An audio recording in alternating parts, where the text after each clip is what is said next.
Hello everyone. आज international मार्केटिंगच्या लेक्चरमध्ये पुन्हा एकदा सर्वांचं स्वागत. आपण इंटरनॅशनल मार्केटिंग मध्ये बरेचसे मार्केटिंग एन्व्हायरमेंट स्टडी करतोय. सेकंड चॅप्टर वर आहोत आपण. इकॉनॉमिक एन्व्हायरमेंट आपलं स्टडी करून झालेलं आहे. पॉलिटिकल एन्व्हायरमेंट सुद्धा आपण स्टडी केलंय मागच्या लेक्चरला. आता आपण कल्चरल एन्व्हायरमेंट कसं आहे इंटरनॅशनल मार्केटिंग मध्ये ते कसं स्टडी करायचंय, तर त्यासाठी काही बेस दिलेला आहे त्यांनी. तर यामध्ये आपण बघू शकताय, स्क्रीनवर बघू शकताय, socio cultural fabric is an important environmental factor that should be analyse while formulating business strategies. आता यामध्ये तुम्हाला जेव्हा एन्व्हायरमेंट स्टडी करायचं त्यामध्ये काय करावं लागेल? Cost of ignoring the customs, traditions, taboos. इसका मीनिंग क्या है पता है आपको? कि कुछ चीजों को हम लोग क्या करते, ज्याला आपण निषेध करणं म्हणतो. काही मार्केटमध्ये काही गोष्टी अजिबात चालत नाही, म्हणजे त्या ऍक्सेप्टच केल्या जात नाही. टेस्ट तिथली, त्यांचं ट्रॅडिशन किंवा preferences etcetera people could be very high. म्हणजे जेव्हा तुम्ही कल्चरल एन्व्हायरमेंट स्टडी करताय तेव्हा तुम्हाला तिथला जे काही एरिया आहे त्या एरियामध्ये एक्झॅक्टली काय स्टडी करावं लागेल, किंवा त्यांनी आणखी गोष्टी दिल्यात बघा. The buying and consumption habits of the people, their language, beliefs and values, customs, traditions, taste, preference, education are all factors that affect business. म्हणजे बिझनेस मध्ये जेव्हा तुम्ही आहात, बिझनेसवर कुठल्या कुठल्या गोष्टींचा इम्पॅक्ट होणार आहे, तिथलं कल्चर कसं आहे, कल्चरनुसार त्यांचं जे बाईंग पॅटर्न कसं आहे, प्रेफरन्स कुठल्या गोष्टीला दिला जातो, ट्रेडिशन कसं आहे, तर ह्या सगळ्या गोष्टींचा बिझनेसवर इम्पॅक्ट होतो. For a business to be successful its strategy should be the one that is appropriate in the socio cultural environment. यानी कि अगर मुझे बिजनेस में सक्सेस चाहिए तो मुझे एक ही कोई ऐसी स्ट्रैटेजी यूज करनी पड़ेगी जिसकी वजह से मैं ऑल कस्टमर को क्या कर सकती हूँ, सेटिस्फाई कर सकती हूँ. The marketing mix will have to be so design as best to suit the environmental characteristics of the market. आता जेव्हा अपन मार्केटिंग स्टडी केले थे लास्ट ईयर में भी मैंने आपको बताया था कि जो 4 P's है, 7 P's है, कि that is called marketing mix. तो हमें क्या करना है कि सुटेबल ऐसे मार्केटिंग मिक्स यूज करने हैं, जैसे प्राइस, प्लेस, प्रोडक्ट, प्रमोशन. तो यहाँ पे एन्व्हायरमेंटल कॅरेक्टरिस्टिक्स किस तरह के है, एन्व्हायरमेंट कसं आहे, कंडिशन कशी आहे, त्यावर ते डिपेंड करतं की माझे मार्केटिंग मिक्स मी कसे डिसाईड कराल. म्हणजे त्या प्रोडक्टची प्राइस किती असली पाहिजे, ती प्लेस कुठली आहे, प्रमोशन्स कसे दिले जातील, बरोबर, प्रोडक्ट एक्झॅक्टली कुठला ते लाईक करतात, त्यांच्या लाईक्स कुठले आहेत, त्यांच्या हॅबिट्स कशा आहेत. तसं इथे Thailand Helen Curtis switched to black shampoo because Thai women felt that it made their hair look glossier. And Nestle, a Swiss multinational company, today brews more than 40 varieties of instant coffee to satisfy different national tastes. तो company किस तरह से efforts लेती है, इसके लिए उन्होंने Nestle का example दिया है. Nestle company का जो मल्टीनेशनल कंपनी है वो क्या करती है कि अलग अलग कंट्रीज के जो कस्टमर्स है उन्हें सेटिस्फाई करना है, तो अलग अलग टेस्ट में वो कॉफी का जो प्रोडक्ट है वो प्रोवाइड करना पड़ेगा. तो शैम्पू का भी एक एग्जांपल दिया है. Helen Curtis switched to black shampoo because Thai women felt that it made their hair look glossier. Okay, so even when people of different cultures use the same basic product, the mode of consumption, condition of use, purpose of use, or the perception of the product attributes may vary so much so that the product attributes, method of presentation, positioning, or method of promoting the product may have to be varied to suit the characteristics of different markets. अभी यहाँ पे जैसे मैंने बताया कि पहले हमें marketing research करना पड़ता है. किसी भी मार्केट में अगर प्रोडक्ट बेचना है तो वहाँ का जो अगर सेम सिमिलर टाइप की कंडीशन है या कंजप्शन पैटर्न सेम है, तो हमें क्या करना पड़ेगा वहाँ पे कि प्रोडक्ट एट्रीब्यूट्स या उसका प्रेजेंटेशन, पोजिशनिंग, जो भी है, promotion, they have to be varied to suit the characteristic of different markets. यानी कि अगर अलग अलग मार्केट है, अलग अलग मार्केट में अलग अलग टाइप का कंडीशन है, तो वहाँ पे प्रोडक्ट एट्रीब्यूट्स को हमें चेंज करना पड़ेगा. जैसे मैं आपको हमेशा बताती हूँ कि कोई एक सोप है, उसका फ्लेवर कौन सा है, सॉरी, कोई एक प्रोडक्ट है, खाने की चीज है, तो हम लोग क्या बोलते हैं कि उसका फ्लेवर अलग अलग पसंद करते हैं। हमारे घर में फैमिली मेंबर्स भी उस तरह के रहते हैं कि केक का एग्जांपल ले सकते हैं कि किसी को एक दूसरा फ्लेवर पसंद है, किसी एक पर्सन को दूसरा फ्लेवर पसंद है। तो प्रोडक्ट के एट्रीब्यूट्स को हमें क्या करना है, प्रेजेंट करते वक्त as per there characteristics of the market हमें क्या करना पड़ेगा, चेंज करना पड़ेगा। ओके, तो यहाँ पे और एक चीज मेंशन की है। For example, the two most important foreign markets for Indian shrimp are the US and Japan. The product attributes for the success of the product in these two markets differ. In the US market, correct weight and bacteriological factor are more important rather than eye appeal, color and uniformity of size and arrangement of the shrimp, which are very important in Japan. Similarly, the mode of consumption of tuna, another seafood export from India, differs between the US and European countries. Tuna fish sandwiches. तो यहाँ पे ये जो examples दिए European countries के, तो मैं आपको एक चीज बताती हूँ। इन्होंने एक मोड ऑफ कंजप्शन का एग्जांपल दिया है। तो ये जो श्रिम्प आहे, इंडियन श्रिम्प, ज्याला आपण कोळंबी मासा म्हणतो की नाही, तर त्यामध्ये काय सांगितलंय की US आणि जपानमध्ये फॉरेन मार्केटमध्ये याला खूप मागणी आहे, बरोबर. मग आता त्या प्रोडक्टचे ऍट्रिब्यूट्स कसे आहेत किंवा त्याचं प्रेझेंटेशन कसं केलं जातं, कशा पद्धतीने त्याबद्दल माहिती दिली जाते. त्यानंतर त्यांनी आणखी एक गोष्ट मेन्शन केली बघा की US आणि युरोपियन कंट्रीज मध्येच त्यांनी सांगितलं की ट्यूना फिश म्हणजे समुद्री मासा हा एक प्रकार, म्हणजे मोठा मासा आहे, तो खाऱ्या पाण्यामध्ये आढळतो. तर त्याचं सँडविच हे कुठं आहे, US आणि युरोपियन मध्ये कंट्रीज मध्ये तुम्हाला पाहायला मिळतं. जसं की इथे दिलंय बघा, US आणि युरोपियन कंट्रीज मध्ये कुठला आहे, tuna fish, consumption of tuna. Mode of consumption of tuna, another sea food export from India. इंडियामधून ते एक्सपोर्ट केला जातो मासा. Differs between the US and European countries. Tuna fish sandwiches and American favourite which accounts for about 80% of American tuna consumption. आता अमेरिकेमध्ये जे काही fish आहे, हा ट्यूना फिश, तर ह्याचं सँडविच दिलं जातं.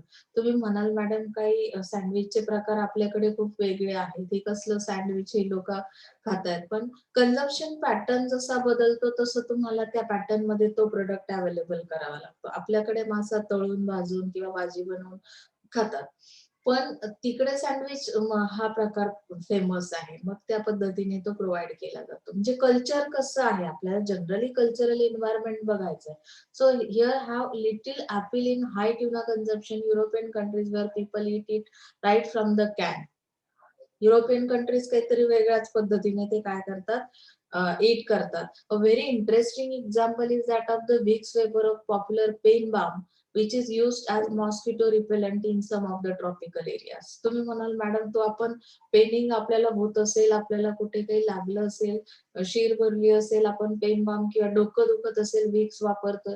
ही लोक मॉस्किटो रिपेलंट म्हणून, म्हणजे अगदी तुम्हाला चक्क आश्चर्यचकित व्हाल तुम्ही की कुठल्या कंट्रीज मध्ये कुठले प्रोडक्ट कशा कुठल्या गोष्टीसाठी युज केले जातील, कन्झम्पशन कसं केलं जाईल सांगू शकत नाही आपण. म्हणजे अशा पद्धतीचा कल्चरल डिफरन्स आपल्याला आढळतो प्रत्येक एका कंट्रीज मध्ये. The difference in languages sometimes pose a serious problem. आता कल्चर मध्ये दुसरा पार्ट येतो एक लँग्वेज. आता तुम्ही लँग्वेज कशी वापरताय तर ती पण डिफरंट आहे. हा एक सिरियस प्रॉब्लेम आहे. Even necessitating change in the brand name. Preet was perhaps a good brand name in India, okay, but it did not suit in the overseas market, and hence it was appropriate to adopt Prestige for the overseas markets. अशा पद्धतीने त्यांनी नोवाचं एक example दिलंय. Nova in Spanish means it doesn't go. In some languages Pepsi cola slogan come alive translates as come out of the grave. Okay, म्हणजे प्रत्येक एका ब्रँडचं नाव तुम्हाला decide करताना तेव्हाही विचार करावा लागतो. कारण कुठल्या लँग्वेज मध्ये आपण लॅटिन वर्ड्स मध्ये एखादा वर्ड बघतो, ऍडहिअर, ऍडहिअरन्स, अशा पद्धतीने मी तुम्हाला बऱ्याचदा मार्केटिंग मध्ये शिकवलंय की लॅटिन वर्ड याला कुठला आहे, ग्रीक वर्ड कुठला आहे आणि त्याचं प्रोनाउन्सिएशन आपल्या इंडियन याच्यामध्ये कसं केलं जातं. तर हा जो लँग्वेजचा बॅरियर आहे, तर तो तुम्हाला काढून टाकावा लागतो. आलं लक्षात? म्हणजे जेव्हा तुम्ही मार्केटमध्ये जाताय ॲज अ मार्केटर, तुमची रिस्पॉन्सिबिलिटी खूप वाढते. अगर मुझे बिजनेस करना है, मुझे फॉरेन मार्केट में प्रोडक्ट बेचना है, तो मुझे वहाँ का कल्चर भी स्टडी करना बहुत जरूरी है. Okay, so next is that some of the important elements of cultural and social environment. Religion है, कल्चरल इन्वायरमेंट अगर स्टडी करना है तो कौन से एलिमेंट स्टडी करने पड़ेंगे, उनका रिलीजन क्या है, कास्ट सिस्टम किस तरह की है. जैसे हमारे इधर है ना, बहुत सारे कैटेगरीज है कास्ट के अंदर भी, एससी है, एसटी है, ओबीसी है, एनटी है. बहुत मतलब कि हम सोच भी नहीं सकते इतना हमारे इधर है. तो कास्ट सिस्टम वहाँ का किस तरह का है, कंट्री का, different languages, different rituals, taste and preference of people, thought and belief, family setup, different festivals. Family setup में क्या आता है, joint and nuclear family. And festivals कौन से मनाए जाते हैं, लिटरेसी रेट क्या है, मतलब कितने लोग एजुकेटेड है, अनएजुकेटेड है, state of woman in society end culture also. तो अभी हम क्या करेंगे, उसमें से कुछ एलिमेंट्स को स्टडी करेंगे कि लैंग्वेज क्या है. Language is the basis of interaction end communication among people. तो अभी लैंग्वेज के थ्रू हम लोग क्या कर सकते हैं, इंटरेक्शन कर सकते हैं इन बिटवीन पीपल्स. तो कम्युनिकेशन होने के लिए आपको क्या करना जरूरी है. The primary element present in every culture is a language, and language, be it spoken, written, or gestured, is the basic means of communication between humans. अभी written language कौन सी? It will be safe to say that language has evolved along with humans, originating with a combination of basic sounds, calls, and gestures to coherent speech, scripts, accents, and dialects. तो अलग अलग तरह से हम क्या करते हैं, communication करते हैं. Speech दिया जाता है, स्क्रिप्ट बनाई जाती है, असेंस है जिसके थ्रू हम कम्युनिकेशन कर लेते हैं. या उन्होंने बताया कि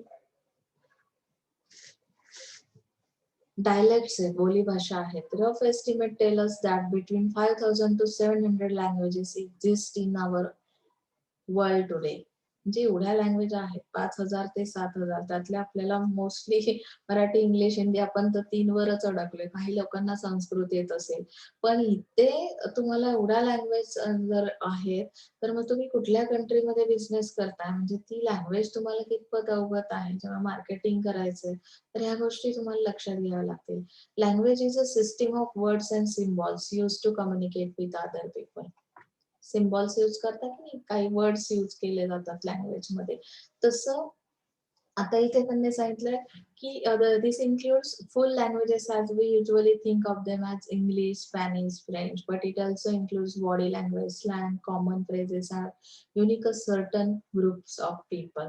म्हणजे तुम्हाला ज्या काही मेन लँग्वेज आहेत त्यांची नावं माहिती आहेत, पण त्यामध्ये तुम्हाला आणखी एक गोष्ट सांगितली, काही ठिकाणी फ्रेजेस वापरल्या जातात, म्हणी वापरतो की नाही आपण.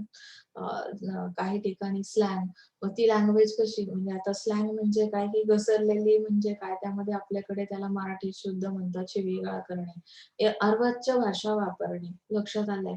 मग लँग्वेज फक्त कम्युनिकेशन फक्त चांगल्याच भाषेत होतं असं नाहीये, प्रत्येक वेळी असं कन्सिडर नाही करू शकत. काही ठिकाणी फ्रेजेस वापरून पण बोलतात. काही लोकांना टोमणे मारण्याची सवय खूप असते, एकमेकांशी बोलताना सरळ साध्या भाषेत बोलत नाहीत. अगदी तुम्हाला ते पिक्चर मध्ये किंवा सिरियल मध्ये बघताना मजा वाटते, पण जनरल लाईफ मध्ये एखाद्या पर्सनला असं कम्युनिकेशन करण्याची सवय असेल, तर ते तुम्हाला हार्ट टचिंग वाटतं, म्हणजे एखाद्याचं मन दुखावलं जातं. जे लँग्वेज ही गोष्ट अशी आहे की ज्यामुळे रिलेशन मेंटेन पण होऊ शकतात, रिलेशन खराब पण होऊ शकतात. आलं लक्षात. इथे त्यांनी एक एक्झाम्पल दिले, American French fries are British chips. ब्रिटिशमध्ये काय म्हणतात, त्याला चिप्स म्हणतात, ज्याला अमेरिकेत फ्रेंच फ्राईज म्हणतात. American cookies are British biscuits and so on. म्हणजे प्रत्येक एका कंट्रीमध्ये कसं वेगवेगळ्या नावाने किंवा वेगवेगळ्या त्यांच्या कन्झप्शन पॅटर्न पण वेगळा आहे. जसं आपण त्या ट्युना फिशचं पाहिलं, त्याचं सँडविच खातात ती लोक, बरोबर ना. म्हणजे इंडियामधून जो एक्सपोर्ट केला जातो समुद्री मासा, तो कसा वापरला जातो. तर म्हणजे इथे काय की त्यांनी आणखी एक एक्झाम्पल दिले, another example of how cultural languages differ beyond vocabulary is the fact that eye contact represent different meanings.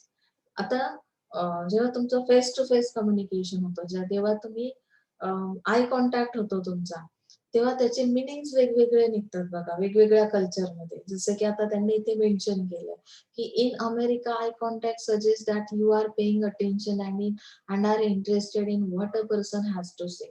अमेरिकेवाल्यांनी सरळ सरळ मीनिंग घेतलेलं आहे बघा. आपण जसं म्हणतो ना, मराठीत खूप सारे अर्थ निघतात एकाच शब्दाचे. तुम्ही कुठल्या ट्यूनमध्ये तो शब्द बोलताय, त्याच्यावर डिपेंड करतं, की समोरचा त्याचा काय मीनिंग घेतो. लक्षात आलं? म्हणजे इथे व्हॉल्यूम कसा आहे, तुमचं ट्युनिंग कसं आहे, तोच वर्ड तुम्ही 2 ट्यूनमध्ये वापरला, तर त्याचे मीनिंग्स डिफरंट असतात. सेम ॲज इट इज इथे काही गेस्चर्स आहेत. तुमचे गेस्चर्स, पोश्चर्स वरून पण कम्युनिकेशन होतं. जसं मी सांगितलं, काही साइन सिम्बॉल्स आहेत, जे तुम्ही वापरले, की तुमचं कम्युनिकेशन होतं. जसं आता तुम्हाला जेव्हा रोडवर तुम्ही गाडी चालवताय, तेव्हा गाडी चालवताना जे काही तुम्हाला ट्रॅफिक सिग्नल्स आहेत, त्याचे कलर्स आहेत, की ग्रीन सिग्नल दिला की तुम्ही पुढे जा, रेड सिग्नल दिला की तुम्ही स्टॉप करा गाडी. म्हणजे त्यावरून सुद्धा इनडायरेक्टली कम्युनिकेशन होतं की नाही कलर कोडवरून. तसं इथे काय दिलंय की अमेरिकावाल्यांच्या मते आय कॉन्टॅक्ट झाला म्हणजे काय, की तुम्ही त्यामध्ये पूर्णपणे कॉन्सन्ट्रेट झाला. जो समोरचा बोलतोय त्यावर तुमचं अटेन्शन आहे, तुमचं इंटरेस्ट तुम्ही दाखवताय की मी आय कॉन्टॅक्ट करतोय, बरोबर? In other cultures, eye contact may be considered rude and to be challenge of authority. म्हणजे फार रूड पर्सन आहे. डोळ्यात डोळे घालून बोलतो असं आपण म्हणतो की नाही. काही कल्चरमध्ये फार त्याला रूडली समजलं जातं आय कॉन्टॅक्ट करणं. जसं आपल्याकडे फार तसं रूडच समजलं जातं. जेव्हा आपण एखाद्या हायर पर्सनॅलिटी सोबत बोलतो, तेव्हा त्याच्या डोळ्यात डोळे घालून बोलत नाही. त्याचं कारण काय, आपण रिस्पेक्ट करतो त्यांना आणि रिस्पेक्ट जो करतो तो आय कॉन्टॅक्ट करणं टाळतो. असं समजलं जातं. आपल्याकडे सुद्धा अजून तसंच आहे. म्हणजे प्रत्येक कल्चरमध्ये आता इथे त्यांनी दिलंय perhaps our most important set of symbol is language. In English the word chair means something we sit on. म्हणजे आपल्याकडे इंग्लिश वर्ड जो आहे चेअर मीन्स काय आहे, की ज्याच्यावर आपण बसतो दॅट इज कॉल्ड चेअर.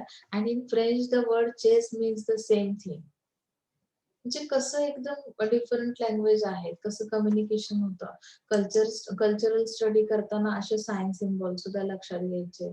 यामध्ये खूप सारे एक्झाम्पल्स दिलेत. तुम्हाला ही कन्सेप्ट समजली असेल. सो आपण पुढे जाऊया, रिलिजनवर जाऊया, की रिलिजन हा जो पार्ट आहे, religion gives meaning and sustain on society existence. That means through fear and belief of the supernatural, it defines society's value system, attitude, and hopes. It provides a reason to multitude in this world to bravely face the problems of life and then come together as groups to form a distinct culture and civilization. Many religions of the world teach mankind different ways of living. प्रत्येक धर्माची शिकवण वेगळी आहे. मग religion मध्ये काय शिकवलं जातं, तर त्यामध्ये काही त्यांनी एक्झाम्पल्स दिले. Some preach simplicity in every aspect of life. जसं की आता just as Hinduism and Buddhism propagate a life of renunciation. म्हणजे काय आहे हे, की हिंदू धर्मामध्ये किंवा बौद्ध धर्मामध्ये संन्यास घेणं ही गोष्ट तुम्हाला शिकवली जाते. उपदेश करणं असा पार्ट येतो. A life that teaches and shows a part to सॅल्वेशन.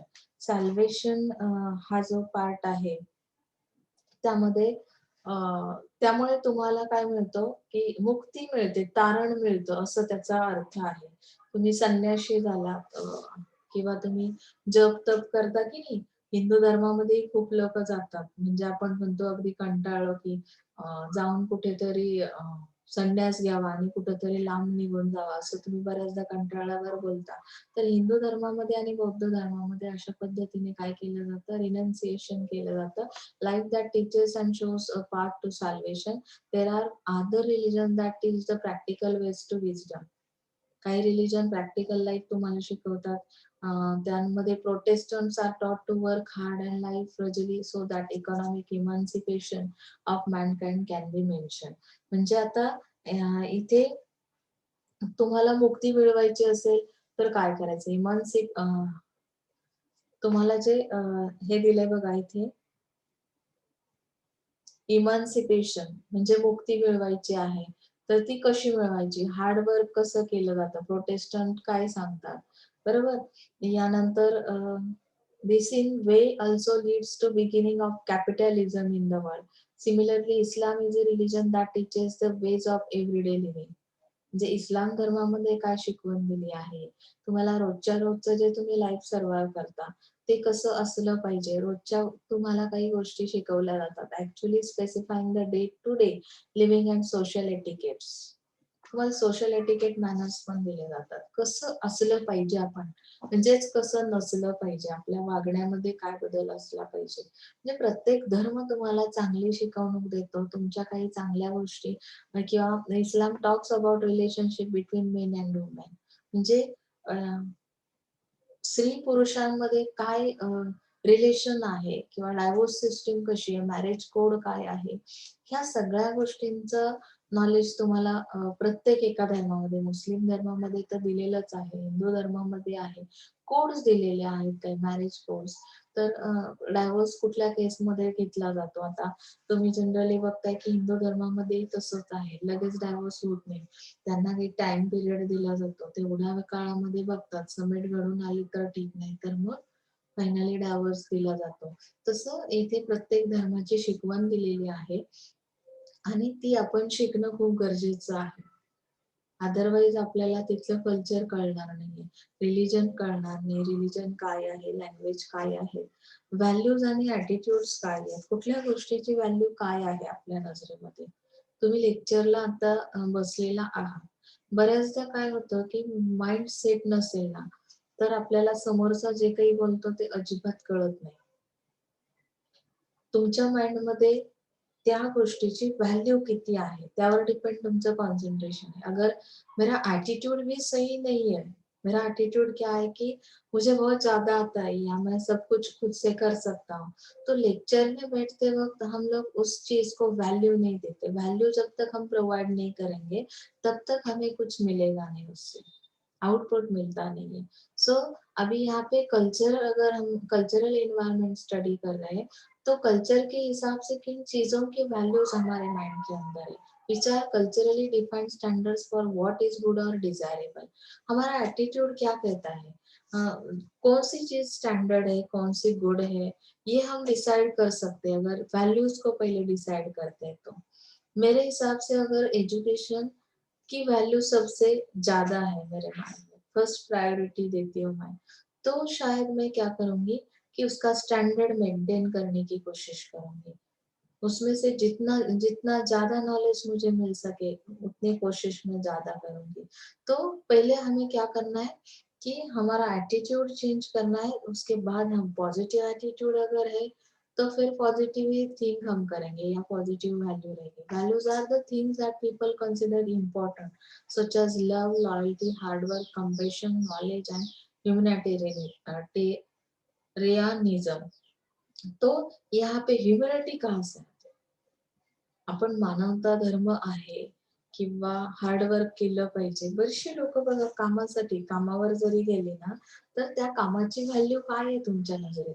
काही लोकांचं म्हणणं असेल, आता मी जर टीचर आहे तर माझ्या दृष्टीने त्या जॉबमुळे जर माझं घर चालतं किंवा पूर्णपणे माझी जी उपजीविका आहे त्याचं साधन ते आहे, तर माझ्या नजरेत त्या जॉबचा इम्पोर्टन्स खूप जास्त असेल, वैल्यू बहुत ज्यादा रहेगी।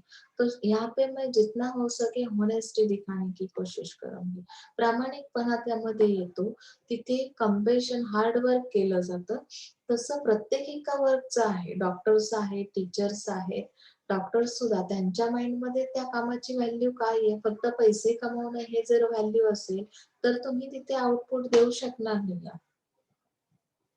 मग तिथे हार्ड वर्क हा प्रकार येत नाही, लव्ह, अफेक्शन, लॉयल्टी हा प्रकार येत नाही, फक्त पैसा कमवणे हे तुमचं व्हॅल्यू असता कामा नये। तुमचं व्हॅल्यू काय असली पाहिजे की समाजसेवा करणं ही माझी पहिली काय आहे, प्रायोरिटी आहे। माझा ॲटिट्यूड कसं आहे की मी सगळ्यांच्या प्रती माझ्या मनामध्ये प्रेम आहे, सोसायटीमध्ये राहणार आहे।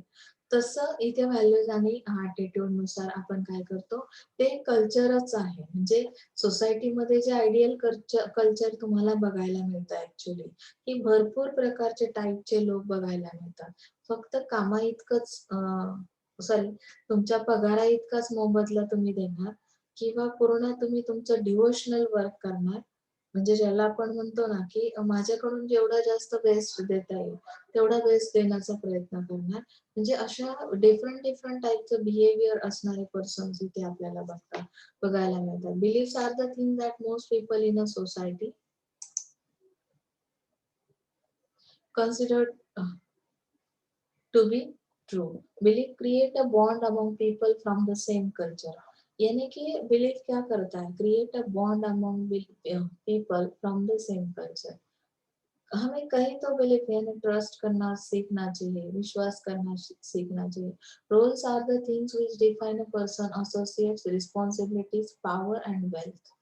यानी कि आपका रोल क्या है, जैसे मैंने बताया ना, आप टीचर हो, डॉक्टर हो, तो उस तरह से आपका एक बार रोल डिफाइन होगा कि आपको समझ में आता है आपकी रिस्पॉन्सिबिलिटी क्या है. अगर आप स्टूडेंट हो तो आपकी रिस्पॉन्सिबिलिटी क्या है, पावर क्या है, एंड वेल्थ ऑल्सो.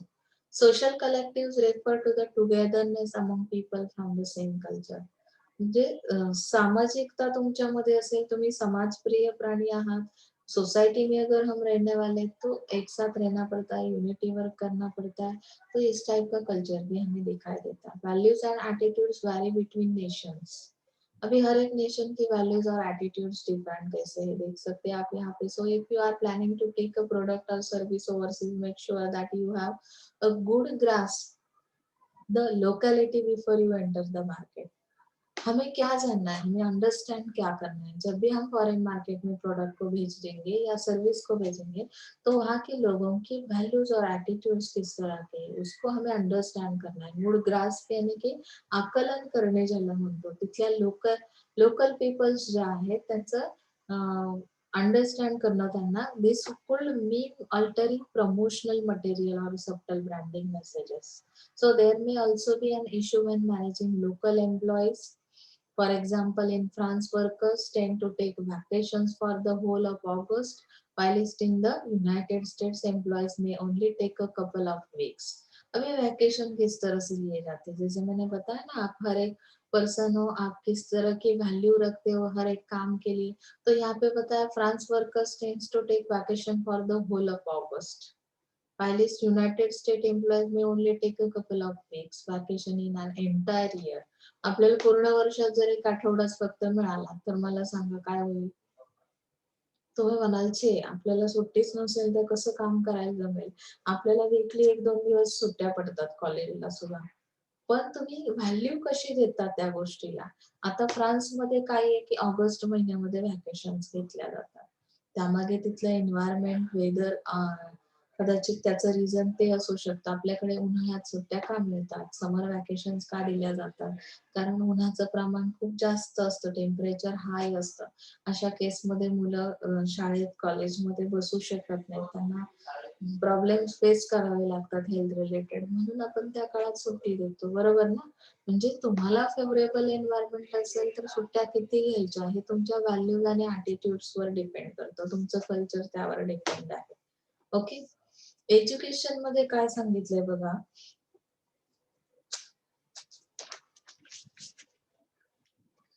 एज्युकेशन मध्ये सांगितलंय the level and nature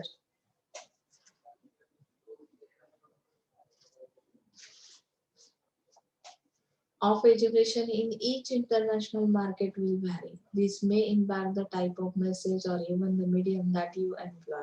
For example, in countries with low literacy levels, advertisers would avoid communication which depended upon written copy and would favor radio advertising with the audio message or visual media such as billboards.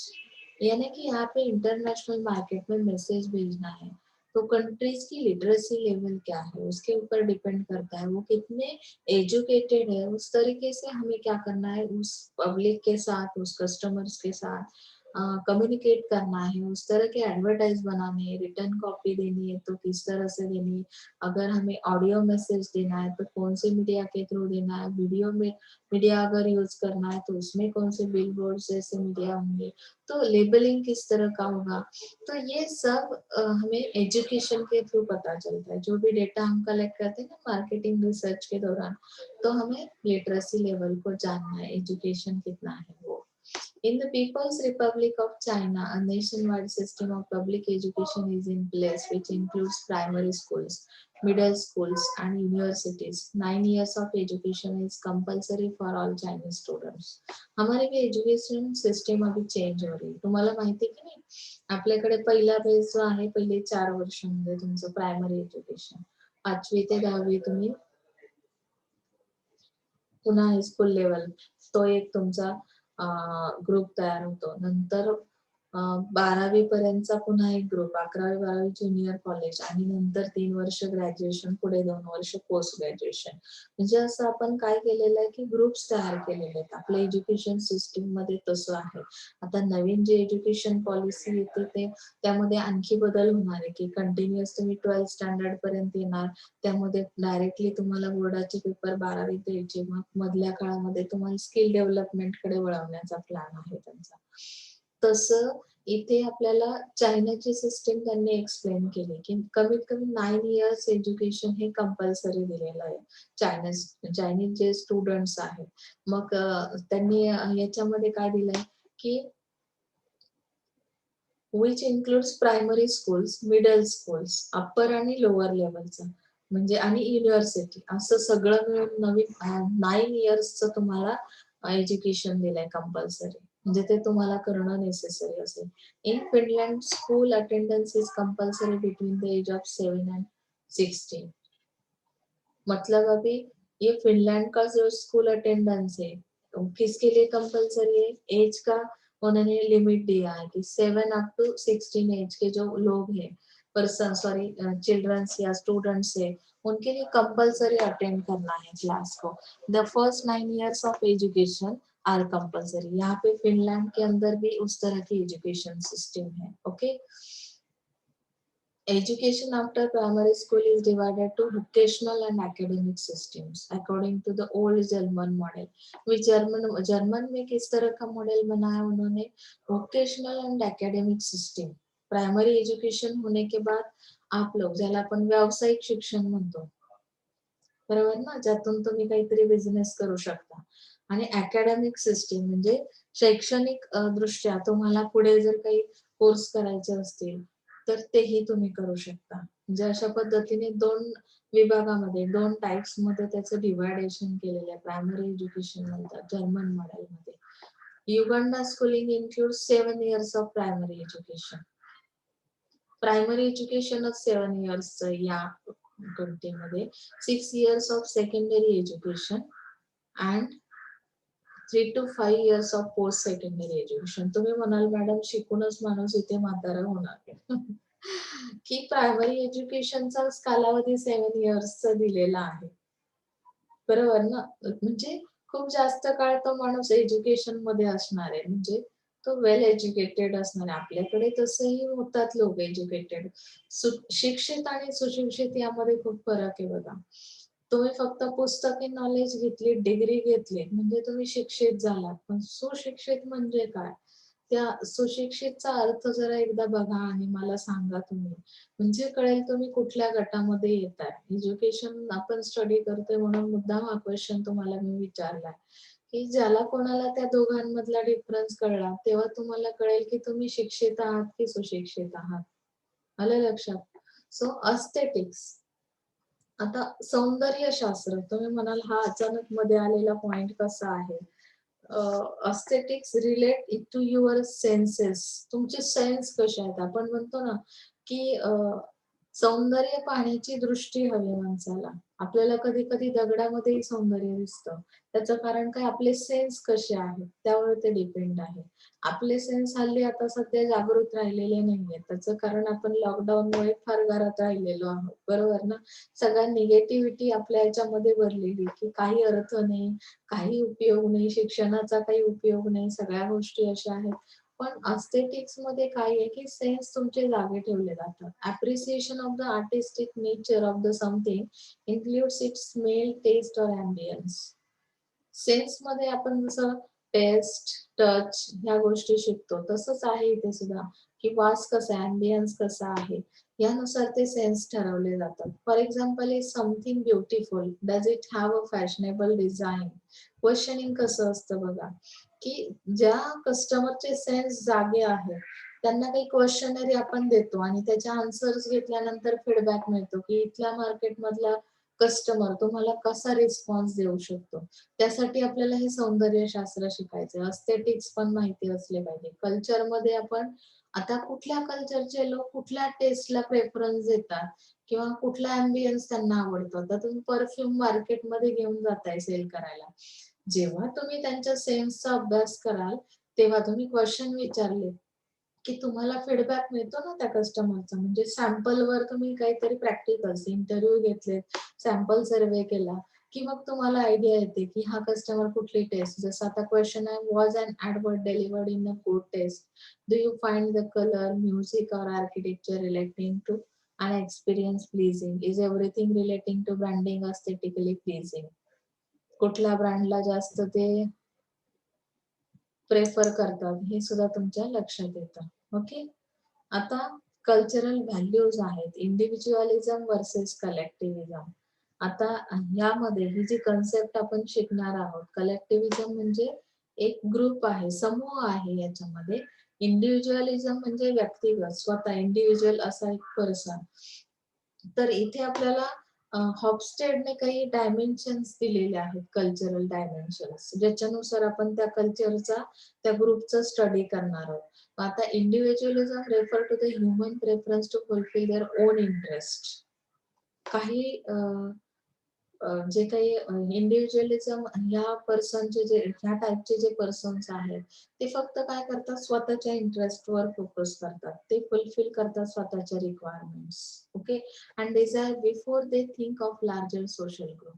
जैसे कि ये लोग बाकी society के बारे में, social group के बारे में ज्यादा जानकारी नहीं रखते या उनके इंटरेस्ट के बारे में ज्यादा सोचते नहीं. वो खुद पे जास्त जास्त म्हणजे स्वतःवर जास्त फोकस करतात. These attributes of individualism spell out low dependence on the organization and the desire for personal time, freedom and challenge. On the other hand, features of collectivism are loyalty and may call for dependence on organizational support and vice versa. तो collectivism क्या है कि जिसके अंदर हम सब लोगों के बारे में सोचते हैं, ग्रुप है यहाँ पे, उसके साथ ग्रुप के साथ आप लॉयल रहेंगे. इंडिपेंडेंट डिपेंडेंसी यहाँ पे है, मतलब आप एक दूसरे पे, ऑर्गेनाइजेशन पे डिपेंड करते, सपोर्ट चाहिए आपको हर वक्त. तो यहाँ पे इंडिविजुअलिज्म वर्सेस कलेक्टिविज्म के अंदर हमें ये हॉफस्टेड ने जो भी स्टडी के लिए दिया है, psychologist doctor Gert Hofstede published his cultural dimensions model at the end of 1970s based on a decade of research. Since then, it's become an internationally recognized standard for understanding cultural difference. अभी cultural difference को understand करने के लिए हॉफस्टेड ने ये कुछ dimensions दिए जिसके through हम लोग कैरेक्टरिस्टिक स्टडी करेंगे, इस पर्सनालिटी को स्टडी करेंगे. उनके लिए कुछ टिप्स भी दिए गए हैं हॉफस्टेड के थ्रू. तो परिमाण ज्याला आपण म्हणतो, डायमेन्शन म्हणजे काय की परिमाण दिलेलं आहे, कल्चर कसं मोजलं जातं, मोजमाप कसं घेतलं जातं. अगर आपका कल्चर किस टाइप का है, ये मुझे क्या करना है, मेजर करना है, तो मुझे उसके लिए कुछ डायमेंशंस को सामने रखना होगा, जो कि डायमेंशंस ये हॉफस्टेड ने 6 डायमेंशंस बनाए, जिसके अंदर है power distance index, high versus low, individualism versus collectivism, masculinity versus femininity. मैंने आपको ये इंडिविजुअलिज्म और कलेक्टिविज्म का यहाँ पे क्यों ज्यादा नहीं बताया, क्योंकि हमें इसका डीप स्टडी आगे दिया है. Okay, uncertainty avoidance index, high versus low, pragmatic versus normative, indulgence versus distant. तो अभी हम वन बाय वन जो चार्ट दिए हैं उसका स्टडी करेंगे. फर्स्ट आपका डायमेंशन है power distance index. See here.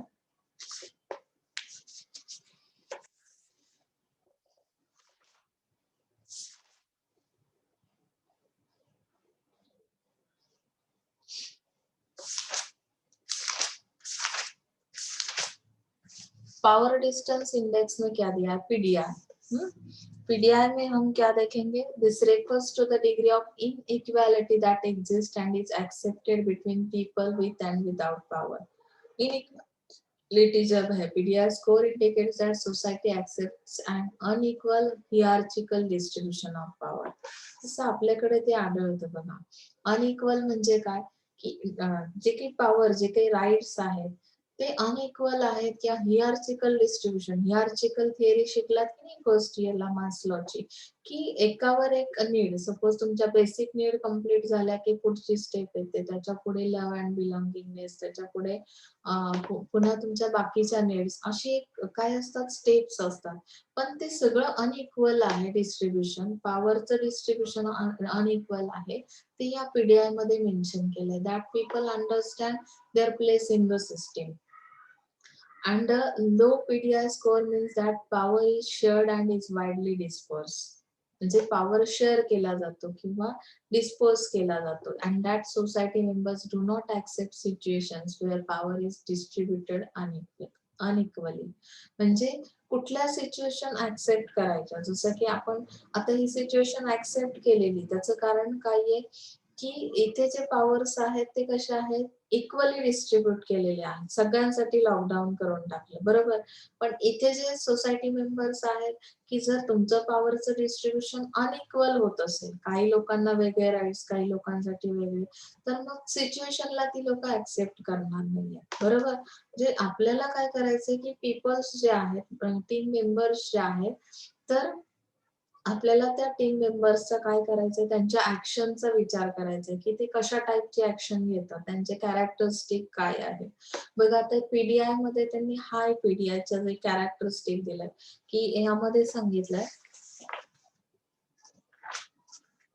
Centralise organisations. म्हणजे ज्या ऑर्गनायझेशन्स आहेत, हाय पीडीआय पर्सन जे आहेत, आता इथे तुम्ही बघितलं की त्यांना त्यांची सिस्टीम माहिती असते किंवा त्यांची प्लेस माहिती असते. म्हणजे सेंट्रलाइज ऑर्गनायझेशन असतात या. मोर कॉम्प्लेक्स हियरचीज, ही हियरची तुम्ही सांगू शकणार नाही आहात की कोण कशावर डिपेंड आहे. Large gaps in compensation authority and respect. म्हणजे इथे तसा एकमेकांशी ह्या गोष्टींचा काही संबंध राहत नाही. यामध्ये टिप्स काय दिल्यात, ऍक्नॉलेज अ लीडर स्टेटस. तुम्ही इथे जाणून घ्या की त्या लीडरचा ऍक्च्युअल स्टेटस काय आहे, कारण इथे कॉम्प्लेक्स हियरची आहे कॅरेक्टरिस्टिक मध्ये दिलंय. So first you have to acknowledge a leader status as an outsider. You may try to circumvent his or her power, but don't push back explicitly. म्हणजे तुम्ही अगोदर काय करायचंय की अगदी याला प्रदक्षिणा असं म्हणू शकत नाही सरकमवेंट म्हणजे, तर तुम्ही ट्राय करायचंय की त्याची पॉवर नक्की काय आहे, कुठले राईट्स त्या पर्सन कडे त्या लीडर कडे आहेत. But don't push back explicitly. उघडपणे ह्या सगळ्या गोष्टी करायच्या नाहीत. तर तुम्ही इनडायरेक्टली ते जाणून घेण्याचा प्रयत्न करायचा आहे राईट्सला. Be aware that you may need to go to the top for answers. म्हणजे जेव्हा तुम्ही टॉप लेवलचे काही प्रॉब्लेम्स आहेत त्याचे आन्सर शोधायला जाता, तेव्हा तुम्ही अवेअरनेस ठेवणं खूप गरजेचं आहे. काही गोष्टी अशा असतात ऑर्गनायझेशनच्या की त्याला प्रायव्हसी मेंटेन केलेली असते. त्या गोष्टी बाहेर जर कळल्या मार्केटमध्ये तर कदाचित तुमची ऑर्गनायझेशन अडचणीत येऊ शकते. म्हणून तुम्ही ह्या गोष्टीमध्ये टिप्स देतात. म्हणजे काय, आता तुम्हाला मी काही टिप्स दिल्या एक्झामसाठी की बी अवेअर अबाउट कॉपी केस. म्हणजे काय की मी तुम्हाला अवेअरनेस दिलं की कॉपी केस झाली तर तुमचं 1 वर्ष 3 वर्ष तुम्हाला काय केलं जातं, रेस्टिकेट केलं जातं. तसं सेम इथे ह्या टिप्स दिल्या की अशा टाईपची कॅरेक्टरिस्टिक असेल तर तुम्ही काय टिप्स वापरल्या पाहिजे. मग इथे लो पीडीआय मध्ये काय दिलं, फ्लॅटर ऑर्गनायझेशन. म्हणजे अगदी काही ऑर्गनायझेशन कशा आहेत की फक्त तुमची तारीफ करत राहणं बरोबर. सुपरवायझर्स आणि employees are consider almost as equals. म्हणजे एम्प्लॉय आणि सुपरवायझर यामध्ये की डिफरन्स ठेवत नाहीत ते. बरोबर ना? सो इथं काय दिलं की टिप्स मध्ये delegate as much as possible. जेवढं जास्त देता येईल तेवढं जास्त तुमच्याकडून देण्याचा प्रयत्न करा. यहाँ पे इक्वल अगर राइट्स दिए, दोनों को सेम सिमिलर ट्रीटमेंट दी जा रही है, तो आप अपनी जो रिस्पॉन्सिबिलिटी है उसके हिसाब से जितना ज्यादा काम कर सकते हैं, जितना ज्यादा आप ऑर्गेनाइजेशन के लिए दे सकते हैं, उतना देने की कोशिश करनी. Ideally involve all those in decision making who will be directly affected by the decision.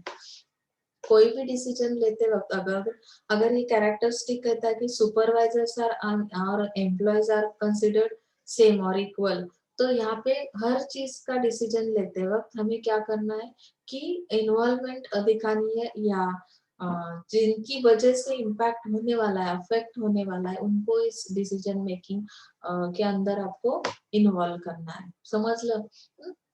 इथपर्यंत समजतंय ना? फार असं हार्ड नाहीये आणि फार साधे आहेत ते हॉफस्टेडचे डायमेन्शन. तुम्हाला जर थेअरी पेपर आला, हाती पेपर लिहिण्याची वेळ आली, तर मुलं हा चार्ट बनवतात आणि त्यामध्ये ते एक्सप्लेन करतात.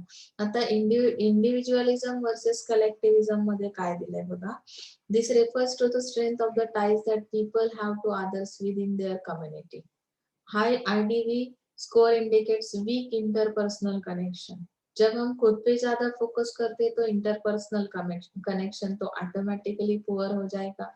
So among those who are not part of a poor family, here people take less responsibility for others actions and outcomes. मतलब ये वाली जो पर्सनालिटी है आईडीवी के अंदर, जो भी पीपल्स आते हैं तो they have not take responsibility, less responsibility. बरोबर? म्हणजे कुठल्या बाकीच्या लोकांच्या ऍक्शनचा काय इम्पॅक्ट होतो किंवा काय नाही ह्याचे फार ते रिस्पॉन्सिबिलिटी घेत नाही. In collectivist society, however, people are supposed to be loyal to the group. Collectivism यानी एक ग्रुप है, तो एक दूसरे के साथ वो पर्सन्स क्या रहेंगे, वो पीपल्स लॉयल रहेंगे, and to which they belong, and in exchange the group will defend their interest.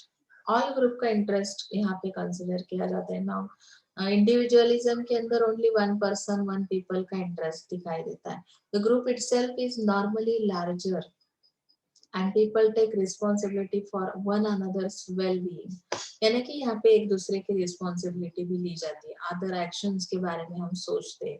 तो यहाँ पे अगर आप कैरेक्टरिस्टिक देखते हैं हाई आईडीवी के अंदर, तो इंडिविजुअलिज्म अगर हाई है, high value place on people's time and their need for privacy and freedom.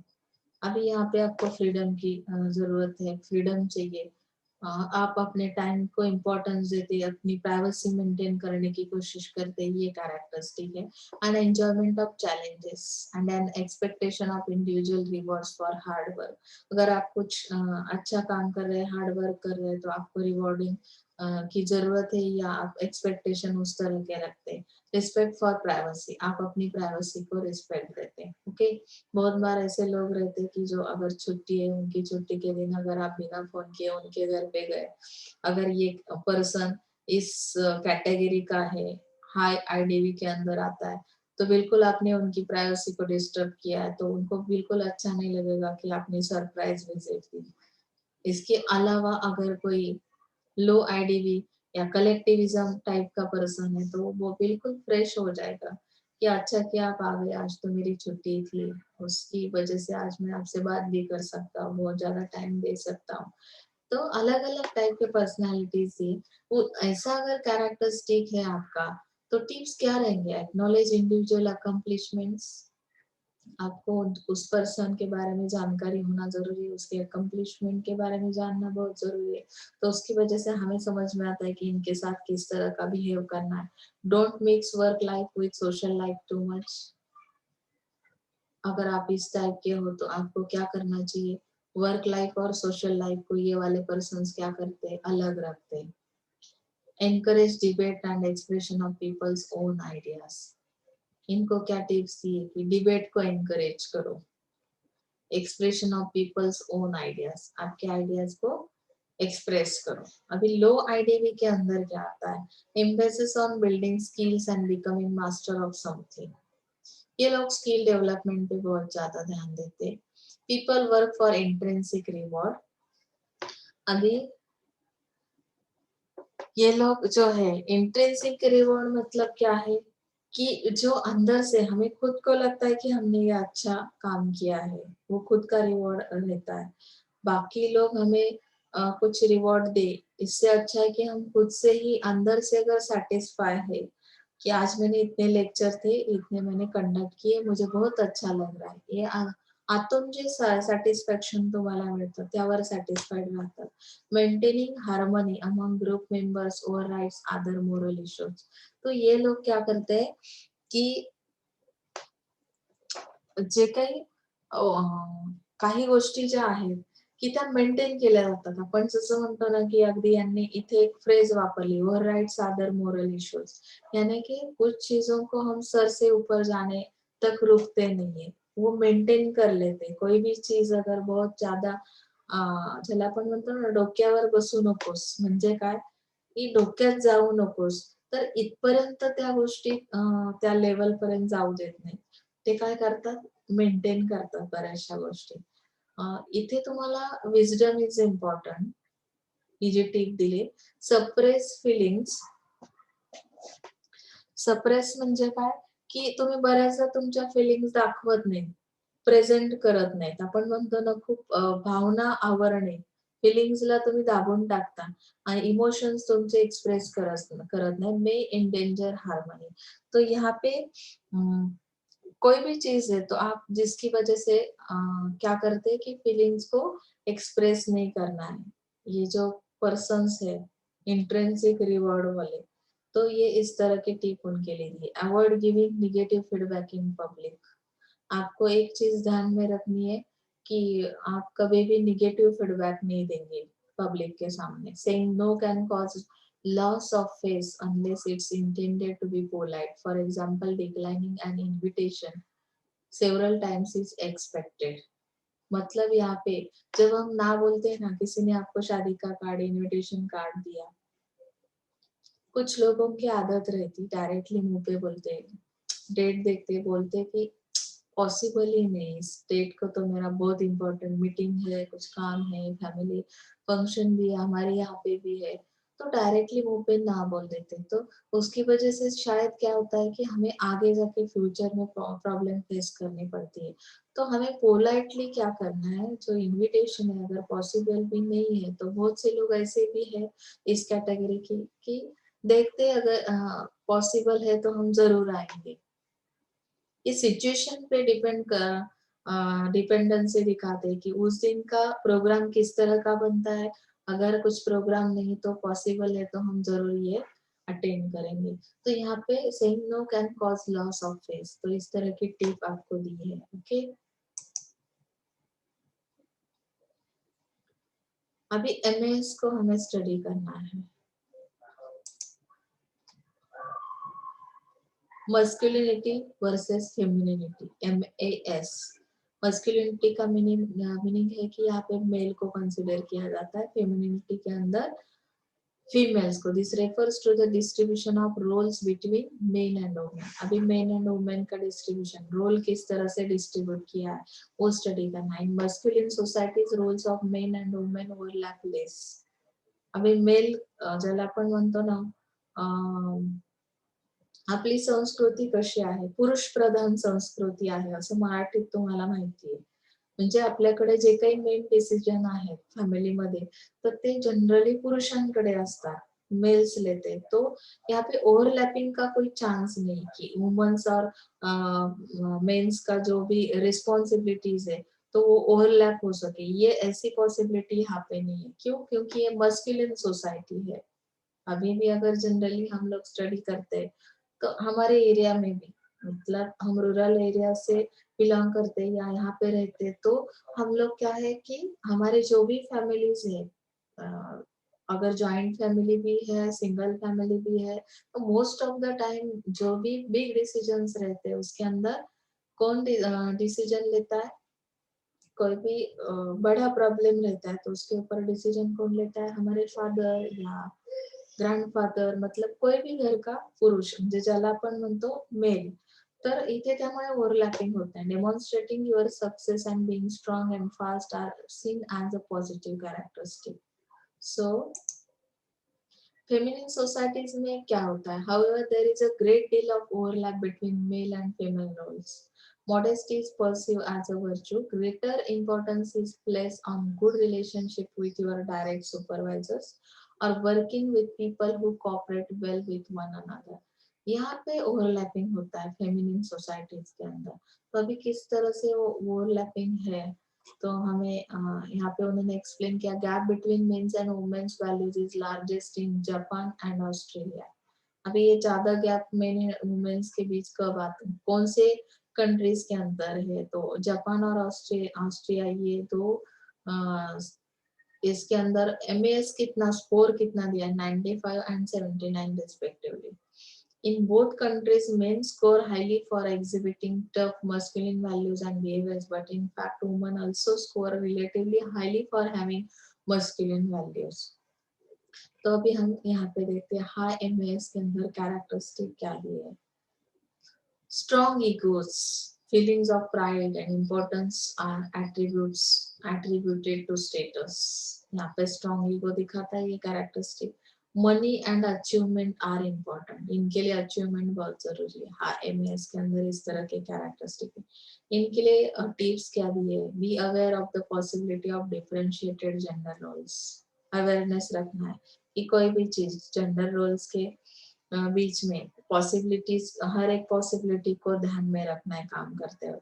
Long hours culture में be the norm, so recognise its opportunities and risk. आपको ये भी जानना जरूरी है कि अपॉर्चुनिटीज कौन से और रिस्क क्या है. People are motivated by precise targets and by being able to show that they achieve them either as a group or as an individual. मतलब कि टारगेट दिया जाता है, मोटिवेट किया जाता है आपको किसी चीज के लिए, तो आपको क्या करना है कि वो अचीवमेंट्स लेने हैं, ग्रुप में हो या इंडिविजुअल हो, तो वो अचीवमेंट्स लेना ये आपकी रिस्पॉन्सिबिलिटी है. अभी यहाँ पे हम लो एमएएस देखेंगे, रिलेशनशिप ओरिएंटेड कंसेंसुअल. अभी रिलेशनशिप ओरिएंटेड क्यों बताया यहाँ पे,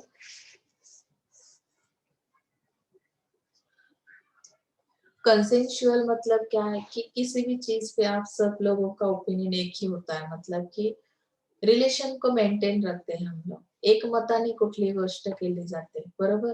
more focus on quality of life, म्हणजे तुमचं क्वालिटीवर फोकस केला जातो, तुम्ही लाईफ कसं जगलात यापेक्षा, सॉरी, तुमचं लाईफ किती होतं यापेक्षा महत्व कशाला आहे ते कसं होतं, बरोबर.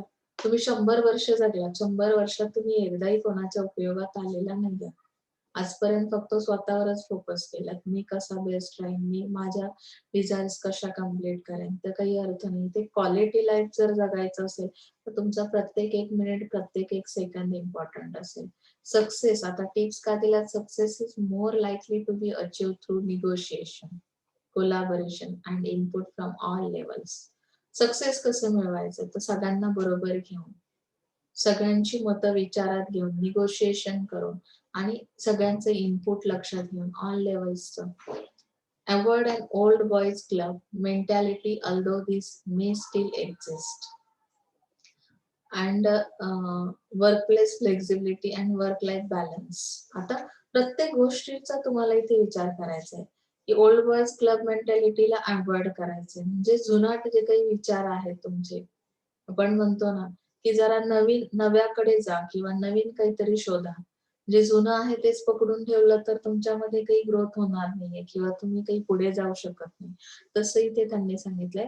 वर्कप्लेस फ्लेक्झिबिलिटी म्हणजे ज्या वेळेस तुम्हाला जो रोल दिलेला आहे, जी रिस्पॉन्सिबिलिटी दिली, मग त्यामध्ये फ्लेक्झिबिलिटी असेल, पण ते तुम्हाला वर्क आणि लाईफ, वर्क लाईफ आणि हे जे काही आहे तुमचं काम, तर या दोन्ही गोष्टी तुम्हाला बॅलन्स करायच्या आहेत.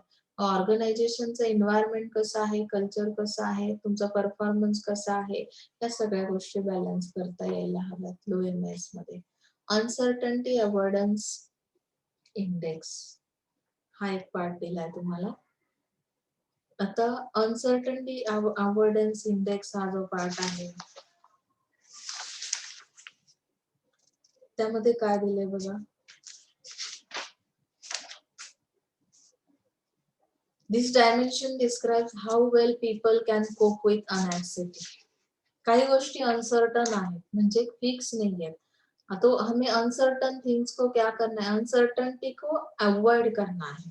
तो किस तरह से जो भी अनएक्सिटी है, काही प्रॉब्लेम्स आहेत, त्यांना काही लोक कशा पद्धतीने फेस करतात, त्या गोष्टी याच्यामध्ये तुम्हाला UAI मध्ये स्टडी करायच्या. In societies that score highly on uncertainty avoidance, people attempt to make a life as predictable uncontrollable as possible. If they find that they can't control their own lives, they may be tempted to stop trying. These people may refer to Manan to put their fate in the hands of God. म्हणजे आपलं जे life आहे त्यामध्ये खूप साऱ्या गोष्टी uncertain आहेत. आपल्याला माहिती नाही उद्याचा दिवस कसा असणार आहे. मग पण जनरली प्रिडिक्टेबल आहे म्हणजे काय, people attempt to make life as predictable and controllable as possible. पण आपण कंट्रोल करू शकतो असा आपला काही जणांचा विश्वास आहे. पण जेव्हा ते म्हणजे आपल्या कंट्रोलच्या बाहेर जातील काही गोष्टी, म्हणजे अनसर्टन असतील, माहित नाही यात काय होईल, देव जाणे आपण असं म्हणतो की नाही, मग त्यावेळेस आपण काय करतो, सगळं देवावर सोडून देतो. It refers, people may refers to मनन, म्हणजे काय, तुम्ही मेडिटेशन करता किंवा कॉन्सन्ट्रेशन मध्ये जाता आणि सगळं काही देवावर सोडून देता जेव्हा काही गोष्टी कंट्रोलच्या बाहेर जातात. कंट्रोल आपला असेलच असं आपण इमॅजिन केलेलं आहे, पण जेव्हा ते वाटतं की आता हा प्रश्न सुटत नाहीये आपल्याकडून, तर अनसर्टनिटी अशा पद्धतीने येते. People in low UAI scoring countries are more relax, open और inclusive. Bear in mind that avoiding uncertainty is not necessarily the same as avoiding risk. Hofstede argues that you may find people in high scoring countries who are prepared to engage in risky behavior.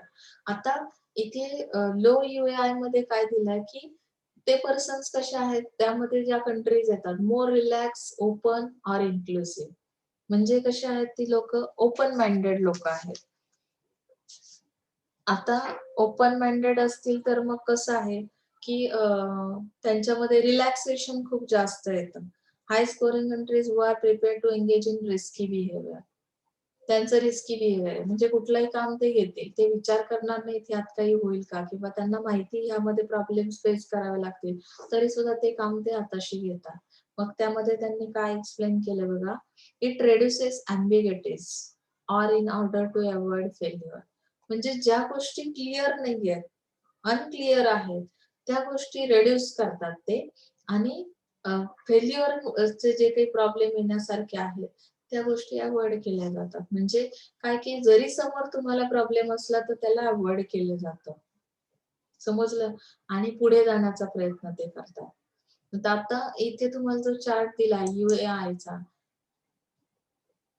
High UAI, यामध्ये काय दिलंय बघा, conservative, rigid and structure unless the danger of failure requires more flexible attitude. म्हणजे पर strong पर्सनॅलिटीचे लोक आहेत की त्यांचं attitude ते फ्लेक्झिबल ठेवतात. मेनी सोशिएटल कन्व्हेन्शन्स, म्हणजे काय की सामाजिक जी काही कामं आहेत किंवा सामाजिक कार्यामध्ये ती लोक स्वतःला वाहून घेतात. People are expressive and are allowed to show अँगर to or emotions if necessary. म्हणजे जिथे तुम्हाला तुमचं प्रेझेंटेशन करायचंय, सपोज तुम्ही हॅपी असाल तर हॅपी चा लुक तुमचा दिसेल, तुम्हाला जिथे राग येणार आहे तिथे येणारच आहे, म्हणजे तिथे तुम्ही कंट्रोल करत नाही आहात स्वतःवर. High energy society people feel that they are in control of their life instead of feeling overwhelmed by life's vagaries. म्हणजे काय की जी काही अनियमितपणा है, इरेगुलरिटी जो है हमारे लाइफ के अंदर, तो उन सारे चीजों को वो लोग क्या करते हैं कि हाई एनर्जी से कंट्रोल करते हैं. उनके पास हाई एनर्जी, बहुत सारे लोग रहते हैं ना कि बहुत सारे प्रॉब्लम फेस करने पड़ते हैं लाइफ के अंदर, लेकिन वो फिर भी स्ट्रांग रहते, कंट्रोल करते खुद को, खुद के लाइफ को. ओके, so tips दिए, be clear and concise about expectation and goals and set clearly defined parameters, but encourage creative thinking and dialogue where you can.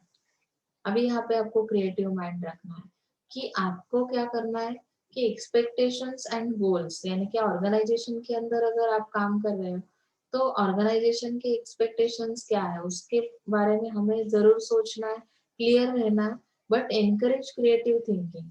आपको खुद को इनकरेज करना है या एम्प्लॉय को इनकरेज करना है कि क्रिएटिव थिंकिंग होना चाहिए.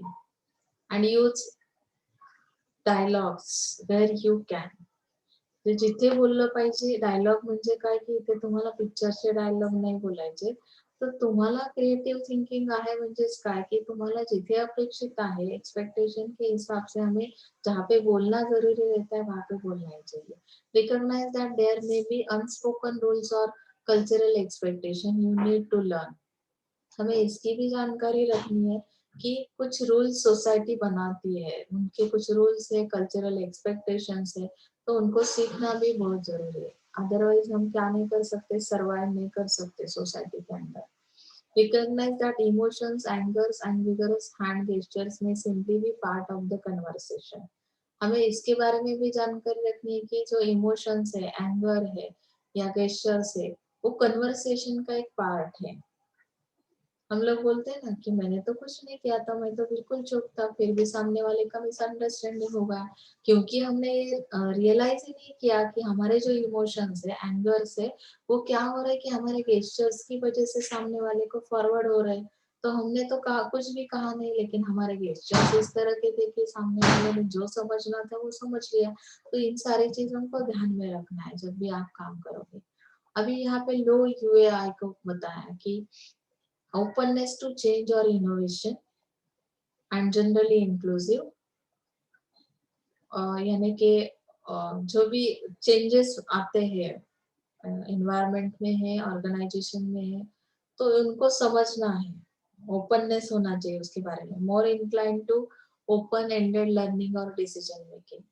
आपका जो भी डिसीजन होगा वो किस तरह का होगा, तो ओपन एंडेड होगा.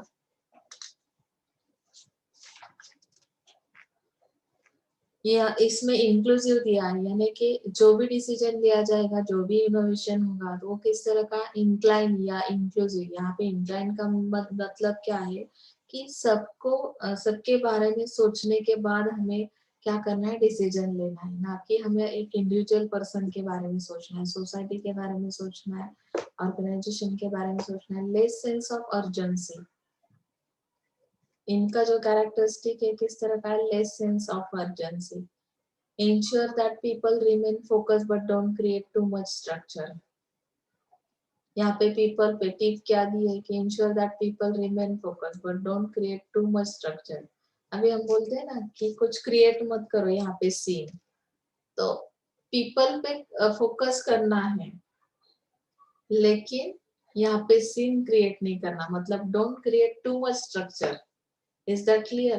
Titles are less important, so avoid showing off your knowledge and or experience. Respect is given to those who can cope under all circumstances. जी लोक all situation मध्ये स्टेबल राहतात त्यांचा रिस्पेक्ट करा आणि शो ऑफ करू नका स्वतःला. आलं लक्षात? लो यूआय मध्ये pragmatic versus normative. हा जो पार्ट आहे, this dimension is also known as long-term orientation. It refers to the degree to which people need to explain the inexplicable and is strongly related to religiosity and nationalism. This dimension was only added recently, so it lacks the depth of data of the first four dimensions. यानी कि long term orientation के बारे में जो लोग सोचते हैं, तो pragmatic और नॉर्मेटिव जो है लोग पर्सन्स, तो उनके बारे में उन्होंने बताया कि लॉन्ग टर्म ओरिएंटेशन क्या है. तो it refers to the degree to which people need to explain in inexplicable and is strongly related to religiosity and nationalism. राष्ट्रीयत्व काय आहे. This dimension was only added recently, so it lacks the depth of data. म्हणजे हे जे काही dimension आहे हॉफस्टेडचं, हे आता रिसेंटली ह्याच्यामध्ये सिलेबस मध्ये ऍड झालंय किंवा आता ऍड झालंय, त्यामुळे त्याचा फार डेप्थ असं नॉलेज किंवा डेटा तुम्हाला मिळणार नाही. So here in general terms, countries that score highly PRA tend to be pragmatic, modest, long-term oriented and more thrifty. In low-scoring countries, people tend to be religious and nationalistic. Self-enhancement is also important here along with the person's desire to please their parents. Okay, so let us see. अभी यहाँ पे low scoring countries जो है, PRA के अंदर जो low scoring countries है, उनके बारे में एक चीज बताइए.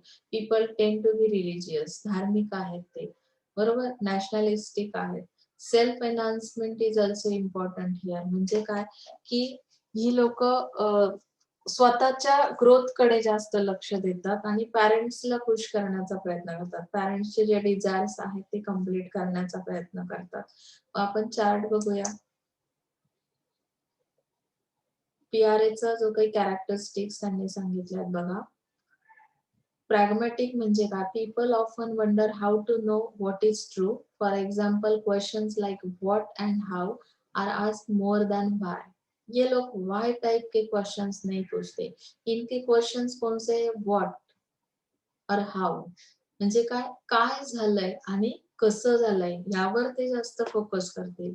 कशामुळे झालंय why ते त्यांच्यासाठी इम्पॉर्टंट नाही. थ्रिफ्ट अँड एज्युकेशन म्हणजे काटकसर करणं, education are seen as a positive values. त्यांच्या मते ह्या दोन गोष्टी कशा आहेत, त्याची व्हॅल्यू पॉझिटिव्ह आहे. मॉडेस्टी आहे. Virtues and obligations are emphasise. म्हणजे काय की त्यांच्याकडे ज्या रिस्पॉन्सिबिलिटीज आहेत, जबाबदाऱ्या आहेत किंवा सद्गुण आहेत, ते त्या गोष्टींकडे लक्ष देतात. इथे टिप्स काय? बिहेव इन मॉडेस्ट वे. तुमचं बिहेवियर मॉडेस्ट वेने असलं पाहिजे. Avoid talking too much about your self. स्वतःबद्दल काही लोक बघा, दोन लोक बोलत असतील ना, तर त्यातला एक पर्सन असा असतो की स्वतःबद्दल जास्त बोलतो त्या कम्युनिकेशन मध्ये. मग कधी कधी आपल्याला कंटाळा येतो. एखादा असा पर्सन रस्त्यातून आपल्याला क्रॉस करून जात असेल तर आपण लपतो की हा काहीतरी स्वतःबद्दल आणखी काहीतरी सांगत बसेल. People are more willing to compromise. Yet this may not always be clear to outsiders. This is certainly so in culture that also scores high on PDI. Okay. Compromise करणं म्हणजे तडजोड करणं. Yet this may not always be clear to outsiders. This is certainly so in culture that also scores high on PDI. जे काही लोकांना ते आवडतं compromise करणं, बरोबर. त्यामुळे बाकीचे काय करतात यावर आपण फोकस करत नाही. आपलं स्वतःच कॉम्प्रोमाइज केलं की सगळ्या गोष्टी सॉल्व्ह होतात. आपण तडजोड करायला तयार राहतो. नॉर्मेटिव्ह म्हणजे काय की त्याचं जे कॅरेक्टरिस्टिक दिलंय, people often want to know why. Pragmatic मध्ये कुठले क्वेश्चन्स आहेत? What and how. नॉर्मेटिव्ह मध्ये काय आहे की हे कशामुळे झालंय. दोन लोकांची भांडणं झाली तर आपण विचारतो की नक्की कशामुळे झाली. स्ट्रॉंग कन्व्हिक्शन्स म्हणजे काय की श्रद्धाळू लोक आहेत ही खूप. As people tend to oversell themselves, others will access their assertions critically. म्हणजे काय की इथे त्यांना हे सांगायचंय की मूल्यांकन केलं जातं. म्हणजे तुम्ही कुठल्या गोष्टीवर ठाम आहात. As people tend to oversell themselves. ते काही लोक स्वतःचा फारच जास्त वापर करतात. मग अशा कुठल्या गोष्टींवर ते ठाम आहे, त्यांचं मत कुठल्या गोष्टीवर ठाम आहे, ह्या गोष्टीचा विचार केला जातो. Values and rights are emphasise. म्हणजे व्हॅल्यू आणि राईट्स वर ते भर देतात, बरोबर. हे कॅरेक्टरिस्टिक आहे. आता टिप्स मध्ये दिलं, sell your self to be taken seriously. जेव्हा स्वतःला एक्सप्रेस कराल ना तेव्हा सिरियस असा. People are less willing to compromise as this would be seen as weakness. काही लोक कशी आहेत, कॉम्प्रोमाइज करत नाहीत. तेव्हा त्यांना वीक वाटतं की मी जर कॉम्प्रोमाइज करतो तर तो वीकनेस आहे का. फ्लॅटरी एम्पॉवर्स मध्ये काय दिलंय की तुमचे जे अधिकार आहेत ते कशा पद्धतीने तुम्ही वापरताय.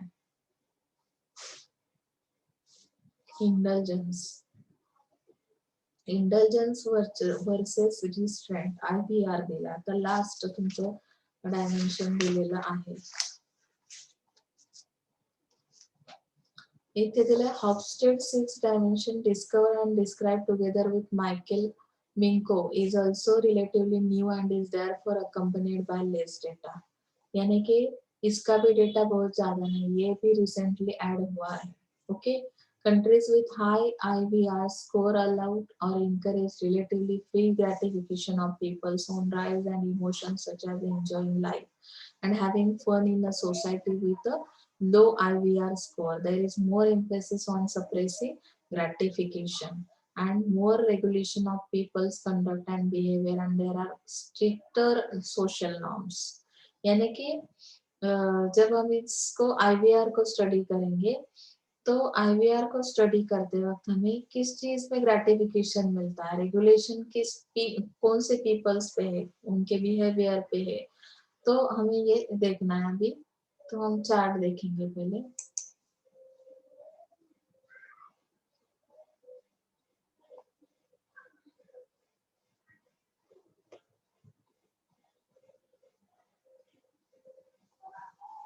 ओपन नहीं हो रहा क्या ये?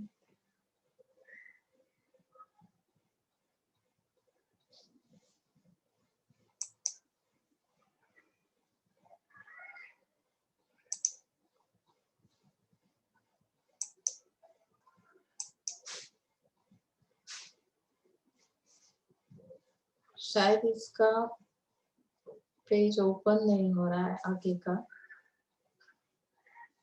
तो ये लास्ट का जो हॉफस्टेड का है, अगर ओपन हो रहा है 1 मिनट के अंदर, 2 पेज आगे गया हूँ।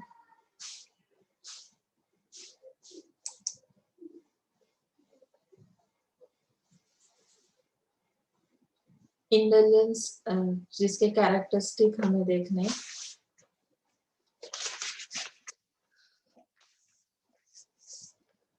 कैरेक्टरिस्टिक में हाई इंटेलिजेंस, ऑप्टिमिस्टिक है। Optimistic means hopeful end confident about the future. ये जो हाई इंटेलिजेंस पीपल्स, इनका कैरेक्टरिस्टिक क्या कहता है कि ये होपफुल रहते, बहुत सारे इसमें इनके होप्स रहते हैं कि नहीं ये हो सकता है, ये पॉसिबल है, फ्यूचर के बारे में बहुत होप्स रहते हैं, कॉन्फिडेंट रहते हैं ये लोग। Importance of freedom of speech, इस तरह का कैरेक्टरिस्टिक है, उनको फ्रीडम चाहिए स्पीच के लिए, उस चीज पे वो ज्यादा इम्पोर्टेंस है उस चीज का। Focus on personal happiness, personal happiness पे भी ये लोग ध्यान देते हैं। Don't take life too seriously, इनको क्या बताया कि लाइफ को ज्यादा सीरियस नहीं लेना है। Encourage debate and dialogue in meetings और डिसीजन मेकिंग, मतलब खुद को इतना डेवलप करना है कि आप लोगों को डायलॉग या डिबेट क्या है इस बारे में सोचना चाहिए मीटिंग के अंदर। मतलब क्या है कि जब आप किसी से मीट करते हो या ऑर्गेनाइजेशन के अंदर काम करते हो तो भी मीटिंग के अंदर आपको डायलॉग्स यूज करने, फ्रीडम ऑफ स्पीच को ज्यादा इम्पोर्टेंस देते हैं ना, तो फिर आपको ये चीजें डिबेट करना भी आना चाहिए। Prioritise feedback, coaching and mentoring, तो इन सारी चीजों पे भी इनको प्रायोरिटीज देना जरूरी है। कोई अगर मैटर होता है तो उसका फीडबैक लेना है, मार्केट का फीडबैक लेना है, कोचिंग पे ध्यान देना है यानी कि ट्रेनिंग देना है, मेंटरिंग करना है। Emphasise flexible working and work life balance, क्योंकि इनका फोकस क्या है, पर्सनल हैप्पीनेस पे जाता है। तो फ्लेक्सिबल अगर स्ट्रक्चर है आपका, आप वर्क लाइफ बैलेंस क्या करते हो, वर्क लाइफ को बैलेंस करते हो, तो ऑटोमेटिकली आपका हैप्पीनेस कंटिन्यू रहेगा। ओके। पेसिमिस्टिक है मतलब क्या है कि think that bad things are more likely to happen. यहाँ पे पेसिमिस्टिक में हम लोग क्या करेंगे कि किसी डॉक्टर का एग्जांपल दे सकते हैं। अगर कोई पेशेंट आपके पास आता है और बहुत क्रिटिकल केस है, तो ऐसे हालात में डॉक्टर्स क्या करते हैं कि बहुत बार आपको बोलते हैं कि देखते कुछ होता है क्या, मतलब उनके होप्स नहीं रहते और कुछ आगे जाके अच्छा नहीं होने वाला, ऐसा उनके बोलने से पता चलता है। That characteristic is pessimistic. More control end rigid behaviour, बहुत खुद को कंट्रोल करते, रिजिड बिहेवियर इनका रहता है एंड झट से वो कोई डिसीजन नहीं लेंगे या चेंज नहीं होंगे। Avoid making jokes when engaging formal sessions, instead be professional. ये जो पर्सनालिटी इनको टिप दी है, अगर आप डॉक्टर हो, पेसिमिस्टिक हो, तो आपको अगर किसी पेशेंट के रिलेटिव्स के साथ बात करनी है तो यहाँ पे जोक्स करना तो पॉसिबल ही नहीं है। आपको बिल्कुल प्रोफेशनल रहना है और प्रोफेशनल रह के आपको आंसर्स देने। Only express negativity about the world during informal meetings. Okay.